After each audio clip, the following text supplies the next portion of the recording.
Operation നംഘോറിന്റെ ഭാഗമായി പിടിച്ചെടുത്ത നടൻ ദുൽഖർ സൽമാന്റെ വാഹനം വിട്ടു നൽകുന്നത് പരിഗണിക്കണം എന്ന കസ്റ്റംസിനോട് ഹൈക്കോടതി. ഇതിനായി ദുൽഖർ അപേക്ഷ നൽകണമെന്നും 20 വർഷത്തെ വാഹനത്തിന്റെ വിവരങ്ങൾ ഹാജരാക്കണമെന്നും ഹൈക്കോടതി നിർദ്ദേശം നൽകി.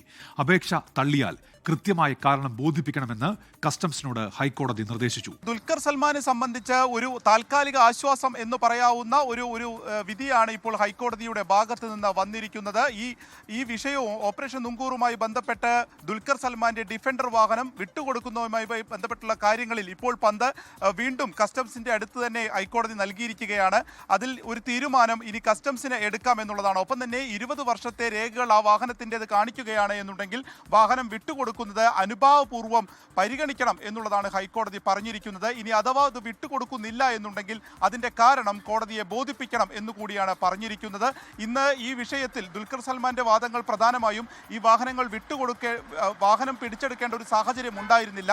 തന്റെ ഭാഗം യഥാർത്ഥത്തിൽ കേൾക്കാതെയാണ് കസ്റ്റംസ് ഇത്തരം ഒരു തീരുമാനമെടുത്തത്. ഒപ്പം തന്നെ ഇത് മാധ്യമങ്ങളിലൂടെയൊക്കെ തന്നെ അപകീർത്തിപ്പെടുത്താനുള്ള ഒരു ശ്രമമാണ് ഉണ്ടായത്. ഇതിന്റെ എല്ലാ രേഖകളും തന്റെ കയ്യിലുണ്ട് എന്നുള്ളതായിരുന്നു ദുൽഖർ സൽമാൻ പ്രധാനമായും വാദിച്ചത്. ഒപ്പം തന്നെ ഇത് ഹിമാചൽ പ്രദേശിൽ നിന്ന് വാങ്ങിയതല്ല എന്നതുൾപ്പെടെ ഉണ്ടായിരുന്നു. എന്നാൽ ഈ വാഹനം നൽകുകയാണ് എന്നുണ്ടെങ്കിൽ അത് മാനിപ്പുലേറ്റ് ചെയ്യാനും അത് മറ്റൊരു വാഹനമാക്കി മാറ്റാനൊക്കെയുള്ള സാധ്യതകൾ നിലനിൽക്കുന്നുണ്ട്. അതുകൊണ്ട് തന്നെ വാഹനം കസ്റ്റഡിയിലെടുത്തുകൊണ്ടുള്ള ഒരു അന്വേഷണം തന്നെ വേണം എന്നുള്ളതായിരുന്നു കസ്റ്റംസ് വാദിച്ചത്. ഒപ്പം തന്നെ 150ഓളം വാഹനങ്ങൾ ഇത്തരത്തിൽ ഭൂട്ടാനിൽ നിന്ന് കേരളത്തിലേക്ക് എത്തിയിട്ടുണ്ട്. അതിന്റെ പരിശോധനകൾ നടന്നു വരികയാണ്.